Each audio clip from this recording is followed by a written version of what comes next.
तर या होत्या आतापर्यंतच्या महत्त्वाच्या हेडलाईन्स आणि या बुलेटिनची सुरुवात करूयात राज्यातल्या घर खरेदीदारांसाठी अतिशय महत्त्वाच्या बातमीनं। घर खरेदी करण्याचं स्वप्न आता तुमचं महागणार आहे।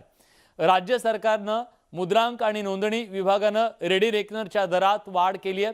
राज्यात सरासरी रेडी रेकनरच्या दरात 5% वाढ झाली आहे, तर राज्याच्या ग्रामीण भागात 6.96% दरवाढ लागू करण्यात आली आहे। महानगरपालिका क्षेत्रात 8.80%, तर नगरपालिकेत 3.62% रेडी रेकनरचे दर वाढवण्यात आले।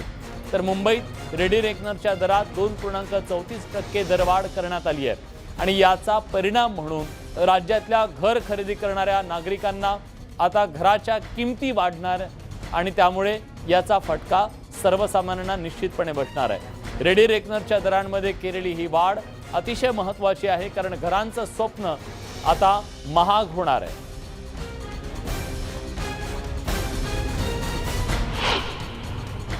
अत्यंत चूक निर्णय घेतलेला आहे। महाराष्ट्रामध्ये तुम्ही कुठल्याही शहरात जा, 1 लाख किंमत आहे, मार्केट रेट 15 लाख रुपये रेडी रेकनरचा रेट आहे। हायवेला जे रेट लागले ते आतमध्ये 2-2, 3-3 किलोमीटर पर्यंत हायवेचे रेट मेंटेन ठेवलेले आहेत आणि त्यामुळं महाराष्ट्रामध्ये प्रचंड असंतोष निर्माण झालेला आहे। केवळ सरकारी तिजोरीमध्ये पैसा आणण्याचा आणि त्या पैशातनं भ्रष्टाचार करण्याकरता प्रचंड रेडी रेकनरचे रेट वाढवून या सरकारची तिजोरी भरून या सरकारचा लोकांना फसवण्याचा प्लॅन आहे।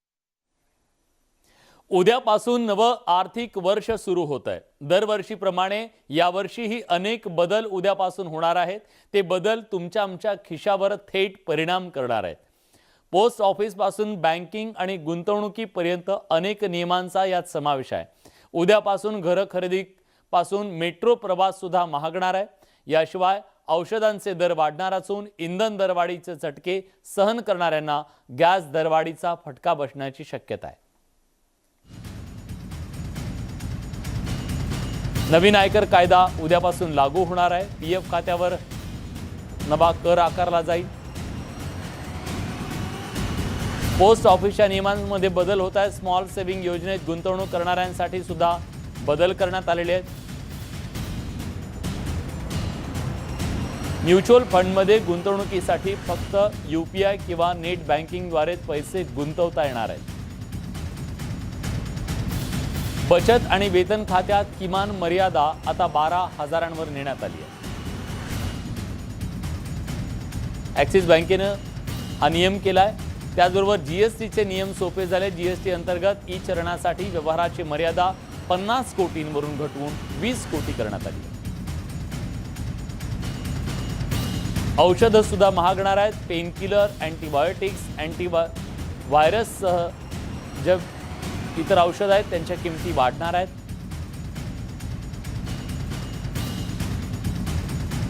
पहिल्यांदा घर खरेदी करणाऱ्यांना कलम 80 EEA अंतर्गत कर सवलतीचा लाभ बंद होणार आहे।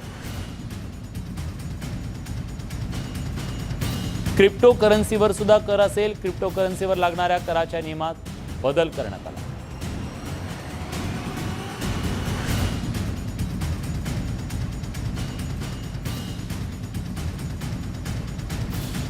नववर्षात या सगळ्या गोष्टी बदलणार आहेत, पण आणखीन एक मोठी गोष्ट बदलणार आहे। नववर्षाच्या आधी सरकारनं एक गोड बातमी दिली आहे। बातमी आहे गुढीपाडव्यापासून राज्यात मास्क घालणं ऐच्छिक करण्यात आलेलं आहे।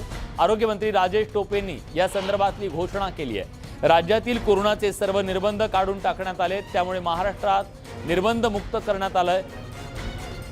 याशिवाय 2 वर्षानंतर राज्यात पुन्हा एकदा पाडव्याच्या शोभायात्रांनी रस्ते गजबजणार आहेत। रमजान आणि डॉक्टर बाबासाहेब आंबेडकर यांची जयंती सुद्धा धूमधडाक्यात साजरी करणार असल्याचं राजेश टोपे म्हणाले। तर हॉटेल, बस, ट्रेन बाबत असलेले सगळे निर्बंध हटवण्यात आले असल्याचं सुद्धा आरोग्यमंत्र्यांनी आज जाहीर केलं।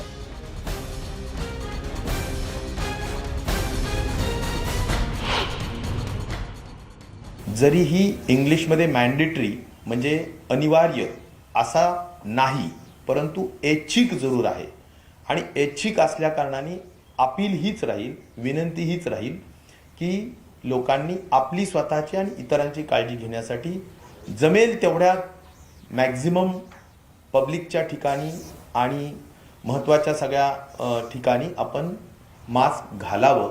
गुढीपाडवा सण, इथल्या मुंबईच्या शोभायात्रा, या सगळ्या आपल्याला अत्यंत उत्साहाने साजरा करता येतील. 14 एप्रिल ही जी महामानव डॉक्टर बाबासाहेब आंबेडकरांची जयंती आहे, तो दिवससुद्धा पूर्ण उत्साहाने आपण साजरा करू शकू. जे काही निर्बंध, हॉटेलमध्ये 50% लोक उपस्थित असावेत, रेस्टॉरंटमध्ये किंवा बसमध्ये किंवा ट्रेनमध्ये, मास्क डबल वॅक्सिनेशन असावं, मास्क कंपल्सरीच असावं, ह्या सगळ्या ज्या काही निर्बंध होते ते निर्बंध आता हटवण्यात आलेले आहेत. राज्य सरकारनं घेतलेल्या या निर्णयाच्या संदर्भात राज्याचे मुख्यमंत्री उद्धव ठाकरे नेमकं काय म्हणालेत जाणून घेऊयात. गुढीपाडवा म्हणजे नववर्षाची सुरुवात, जुनं मागे सारून नवीन कार्याचा प्रारंभ करणारा हा दिवस. गेल्या 2 वर्षापासून आपण कोरोनाच्या भयंकर विषाणूचा यशस्वीरित्या मुकाबला केला आणि आज हे सावट दूर होताना दिसतंय. एक नवीन सुरुवात करण्यासाठी कोरोना काळात लावण्यात आलेले निर्बंध गुढीपाडव्यापासून पूर्णपणे उठवण्यात येत आहेत.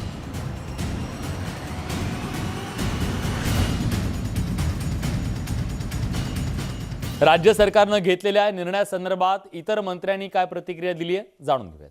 कोविडच्या संदर्भातले जे काही निर्बंध आहेत ते हटवण्यात येत आहेत, परंतु मास्क लावणं किंवा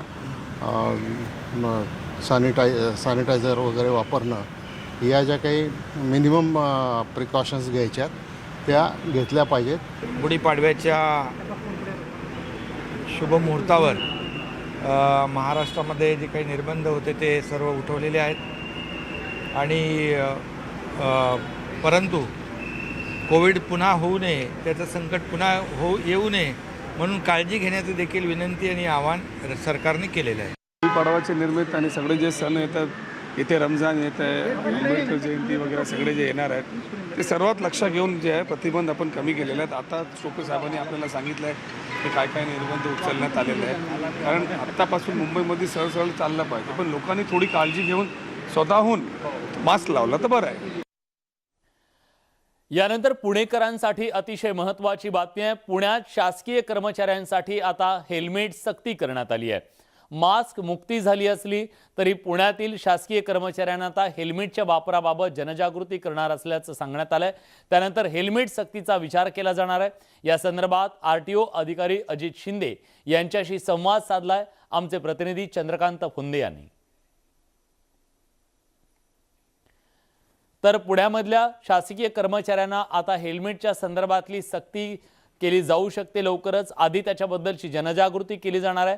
जनजागृतीच्या नंतर या हेल्मेट सक्तीचा विचार केला जाणार असल्याचं आज सांगण्यात आलेलं आहे. कोरोनाच्या नियमांमधून निर्बंधमुक्ती एका बाजूला झालेली असताना तोंडावरचे मास्क काहीसे बाजूला झाले, पण आता तोंडावर सुरक्षिततेच्या दृष्टिकोनातून आता हेल्मेट पुणेकरांना घालावं लागणार आहे. ज्या हेल्मेटला कायम पुणेकरांनी आतापर्यंत विरोध दर्शवलेला आहे, प्रत्येक वेळेस हेल्मेटच्या बद्दल पुणेकर हे विरोधात उभे राहतात असं चित्र दिसलेलं आहे जेव्हा जेव्हा या सक्तीच्या बद्दलचा निर्णय घेतला गेलेला आहे. त्यामुळे आता आधी सरकारी कर्मचाऱ्यांपासून याची सुरुवात होणार आहे. त्यामुळे किमान सरकारी कर्मचारी असलेले पुणेकर तरी याला कसा प्रतिसाद देतात हे पाहणं महत्त्वाचं असेल.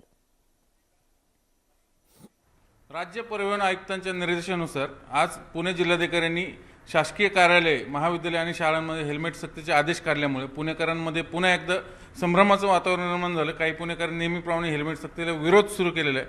वस्तुस्थिती काय आहे, हेल्मेट सक्ती असणार आहे की जनजागृती असणार आहे, या संदर्भात अधिक माहिती देण्यासाठी आपल्यासोबत प्रादेशिक परिवहन अधिकारी पुण्याचे अजित शिंदे सर आहेत. मला सांगा काय नेमका आदेश?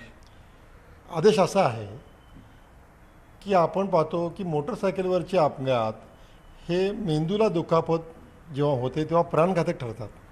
आणि हल्लीच्या जर मोटरसायकलचा तुफान वेगवान स्पीड पाहिला तर यावरून डोक्याच्या भागाला मार लागून अधिकाधिक मृत्यू झालेले आहेत आणि ही अत्यंत काळजीची बाब आहे. त्यामुळं राज्य शासनानं असा निर्णय घेतलेला आहे की प्राथमिक टप्प्यावर जे लोक शासकीय निमशासकीय कार्यालयामध्ये त्यांच्या कामासाठी येतात त्यांनी हेल्मेट परिधान करणं आवश्यक आहे. इतकेच नव्हे तर शासकीय अधिकारी व कर्मचारी जे मोटरसायकलचा वापर करतात त्यांनीसुद्धा एक विनम्र शासकीय सेवक या नात्याने हेल्मेटचं परिधान करणे आवश्यक आहे. त्यामुळे आम्ही सर्व जे शासकीय कार्यालय आहेत, निमशासकीय कार्यालय आहेत, तेथे प्राथमिक टप्प्यावर जाऊन हेल्मेट घालणं कसं आवश्यक आहे आणि हेल्मेट घालण्यामुळं आपल्या जीवाची सुरक्षा कशी होणार आहे याबद्दल प्रबोधन करणार आहोत. या प्रबोधनामध्ये विविध नियमांची माहिती देणे, पथनाट्य तसेच इतर नागरिकांच्या म्हणजे प्रश्नांची उत्तरं देणे. पहिल्या टप्प्यात प्रबोधन असेल, सक्ती नसेल, बरोबर? हो, पहिल्या टप्प्यामध्ये प्रबोधन आहे आणि प्रबोधनानंतर मग मात्र आम्ही अंमलबजावणी जी शासकीय नियमानुसार आहे ती दुसऱ्या टप्प्यावर सुरू करणार आहोत. त्यामुळं माझं सर्व नागरिकांना असं आव्हान आहे की आपली व आपल्या कुटुंबियांची काळजी घ्या आणि हेल्मेट परिधान करून मगच प्रवास करा. शासकीय कार्यालयात जाताना हेल्मेटचा वापर आवश्यक आणि अत्यंत गरजेनंच करा. नाही, हे सगळं मान्य आहे, पण आपल्याला माहिती आहे पुणेकरांनी सातत्याने हेल्मेट सक्तीला विरोध केलेला आहे. आपण अनेकदा पाहिलेलं आहे. जेव्हा जेव्हा लागू करण्याचा प्रयत्न होतो पोलिसांकडनं, पुणेकर विरोध करतात त्याला. मग आता हे तुम्ही प्रबोधन किती काळ करणार आणि सक्ती नेमकी कधी करणार? नाही, मला खात्री आहे की पुणेकर हे हेल्मेट सक्तीच्या शासकीय कार्यालयामध्ये हेल्मेट घालून जा या प्रबोधनाला नक्कीच सकारात्मक प्रतिसाद देतील आणि स्वतःचं आणि स्वतःच्या कुटुंबियांचा जे आहे हे अपघातापासून रक्षण करतील असा मला नक्कीच विश्वास आहे. Video journalist Sachin Hanchate, Chandrakant Phunde, news 18 Lokmat, Pune.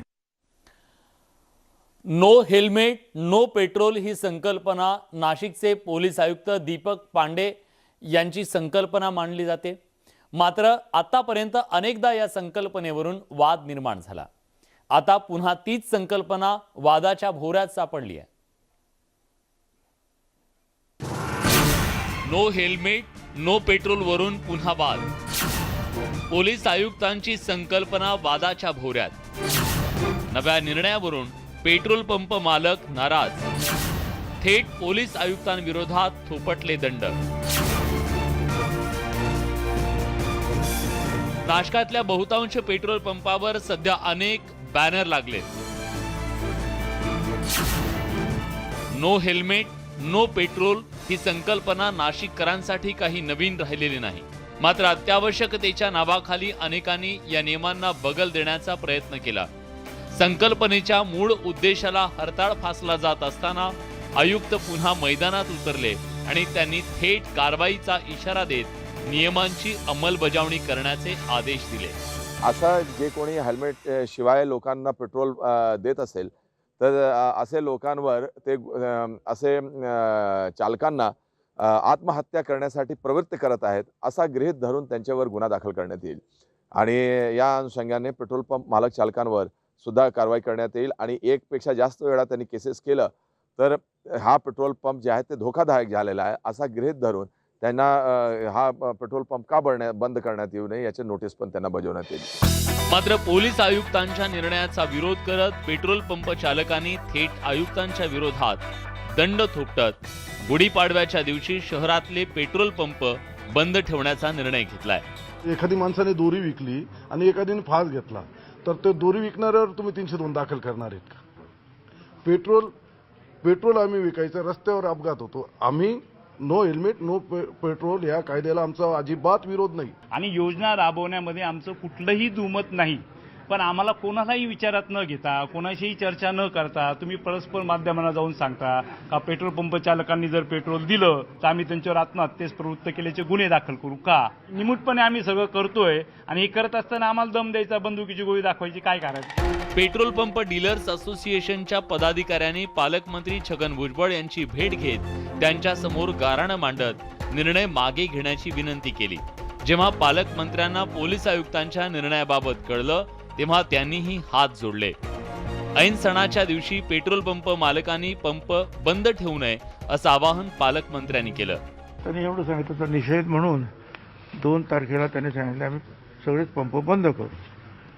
माझं त्यांना सांगणं आहे गुढीपाडवा हा शुभ दिवस असतो, त्या दिवशी धंदा वगैरे बंद करण्याच्या भानगडीत पडू नका, पेट्रोल पंप बंद करू नका.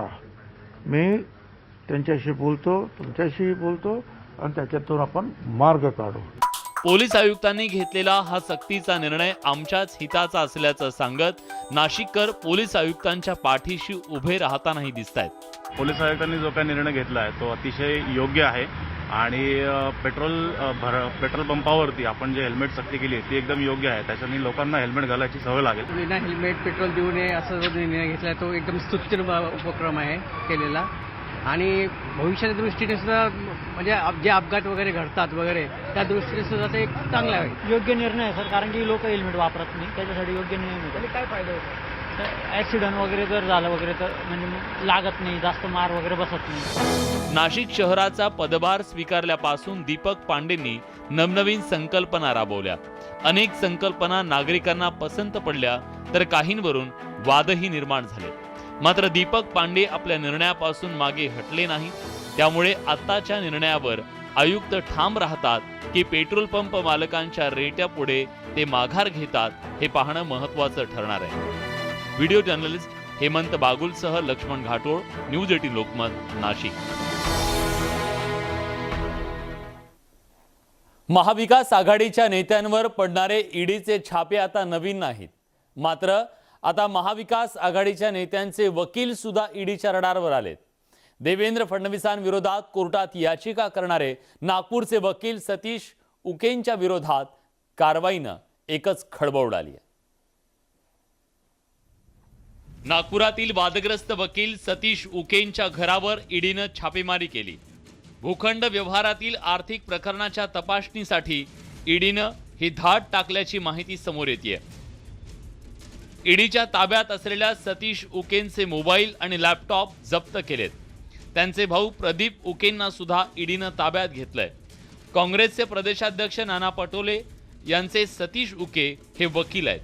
सतीश उकेंनी विधानसभा विरोधी पक्षनेते देवेंद्र फडणवीसांविरोधात निवडणूक याचिका दाखल केल्यानं ते अधिक चर्चेत आले होते. सतीश उके हे जिल्हा आणि उच्च न्यायालयात प्रॅक्टिस करतात. तसंच हाय प्रोफाईल वकील म्हणून त्यांची ओळख आहे. त्यांनी अनेक वेळा उच्च न्यायालयात PIL दाखल केल्यात. ॲडव्होकेट सतीश उकेंनी माजी मुख्यमंत्री आणि विरोधी पक्षनेते देवेंद्र फडणवीसांविरोधात याचिका दाखल केली होती. केवळ फडणवीसच नाही तर नितीन गडकरींसह इतर भाजप नेत्यांविरोधात सुद्धा उकेंकडून याचिका दाखल करण्यात आल्या. तेव्हापासून उके हे सतत या ना त्या कारणानं चर्चेत आहेत. उके यांनी फोन टॅपिंग प्रकरणात काँग्रेस प्रदेशाध्यक्ष नाना पटोलेंच्या बाजूने देखील केस लढवली. त्यांची राजकीय वर्तुळात चांगलीच उठबस असून राजकीय अनेक नेत्यांशी त्यांचे जवळचे संबंध असल्याचं बोललं जात आहे. सतीश उकेने नुकतीच शिवसेनेचे नेते संजय राऊत यांची भेट घेतली. तब्बल 3 वेळा राऊतांशी नागपुरात त्यांनी भेट घेतली. तेलगी घोटाळ्यातही मुंबईचे माजी पोलीस आयुक्त परमबीर सिंग यांचा सहभाग असल्याचा आरोप करत त्यांनी या संदर्भात मुख्यमंत्र्यांना पत्र लिहिलं. उकेंवर ईडीच्या कारवाईवरून नाना पटोलेंनी भाजपवर जोरदार टीका केली आहे. केंद्रीय तपास यंत्रणांचा दुरुपयोग करून भाजप विरोधात बोलणाऱ्यांना लक्ष्य केलं जात असून देशात लोकशाही संपुष्टात आणून भाजप हुकुमशाही आणत असल्याचा आरोप पटोलेंनी केलाय. भाजपच्या अत्याचारी व्यवस्थेच्या विरोधात जो कोणी बोलेल त्याच्यावर केंद्रीय तपास यंत्रणेचा दुरुपयोग करून कारवाई केली जाणार आणि तोंड बंद करण्याचं पाप हे BJP जाणीवपूर्वक करते आहे. अत्याचारी व्यवस्था करते आहे, हिटलरशाही करते आहे, हुकुमशाही आणतं या देशामध्ये, लोकशाही संपुष्टात आणत आहे. ईडीच्या या छापेमारीचा बार काउन्सिलकडूनही निषेध करण्यात आलाय. सतीश उकेंवर ईडीची कारवाई म्हणजे वकिलांच्या स्वातंत्र्यावर गदा असल्याचा आरोप नागपूर बार काउन्सिलने केलाय. या कारवाईचा निषेध म्हणून बार काउन्सिल पदाधिकाऱ्याने नागपूर जिल्हा सत्र न्यायालयाबाहेर घोषणाबाजी केली. आज जो ईडी ने एडवोकेट सतीश उइके पे जो कार्रवाई की है वो बहुत निंदनीय है और पूरा जिला वकील संगठन इस निंदनीय कार्रवाई की गई है एनफोर्समेंट डायरेक्टरेट की, उसकी पूरी तरीके से कंडेम करता है उस चीज़ को लेके. एडवोकेट सतीश उइके कुछ अगर विशेष व्यक्ति के खिलाफ लड़ रहा था और कानूनी प्रक्रिया में उनके खिलाफ खड़ा था तो वो कानूनी प्रक्रिया जो कर रहा था वो अपनी एक एडवोकेट, अपनी एक वकील अपनी जो ड्यूटी करता है वो ड्यूटी निभा रहा था। इस तरीके की जो एजेंसी ने जो हरकत की है उसके खिलाफ उसको अरेस्ट करने की जो प्रक्रिया चालू की है, ये पूरे वकील संगठन के, वकील समुदाय के खिलाफ एक एनक्रोचमेंट है उनके हक पे। भूखंड व्यवहार प्रकरणी ईडीनं ही छापेमारी केल्याचं सांगण्यात येत असलं तरी सतीश उकेंना महाविकास आघाडीशी जवळीक भोवलीये का अशी ही दबक्या आवाजात चर्चा सुरू झाली आहे। तुषार कोहळे, न्यूज 18 लोकमत, नागपूर। या सगळ्या घडामोडींसोबत प्राईम टाइम या बुलेटिनमध्ये आपण इथेच थांबतोय। ताज्या घडामोडींसाठी बघत रहा न्यूज 18 लोकमत।